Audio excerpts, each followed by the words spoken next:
Janvier. À défaut d'avoir strictement atteint la parité homme-femme en matière politique, on se réjouira de la stricte parité euro-dollar au chapitre économique. Ainsi aujourd'hui, 1 euro valait exactement 1 dollar. La monnaie européenne s'apprécie, ce qui fait les affaires de ceux qui voyagent aux États-Unis notamment. En revanche, pour les entreprises qui exportent, ce n'est pas une bonne nouvelle. Explication Amaury Guibert et Alain Poirier. Ils veulent partir à Miami. Dans cette agence de voyage, il se passe quelque chose d'étonnant avec les États-Unis. Une destination délaissée depuis le 11 septembre et pourtant...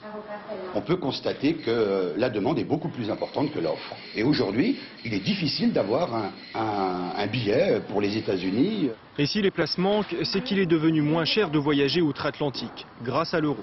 Il n'avait cessé de baisser depuis sa création, puis il s'est redressé par rapport au dollar. Aujourd'hui, les deux monnaies sont à parité. Entre-temps, l'économie américaine a beaucoup souffert. Conséquence du 11 septembre, scandale financier à répétition. Les investisseurs ont déserté le dollar, ils ont acheté de l'euro et l'euro est remonté. Un euro fort, ça a des avantages. Le pétrole, facturé en dollars, est moins cher et le prix du litre à la pompe aussi. Cela dit, il ne faudrait pas que l'euro s'emballe.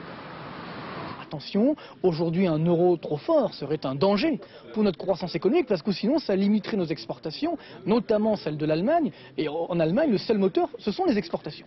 Si jamais vous avez un euro qui est trop fort, ça risque de casser également la croissance chez nous. Car le succès de l'euro ne veut pas dire que tout va bien en Europe. Au contraire, la croissance est toujours fragile. En fait, les marchés trouvent juste que cela va encore moins bien aux États-Unis pour le moment.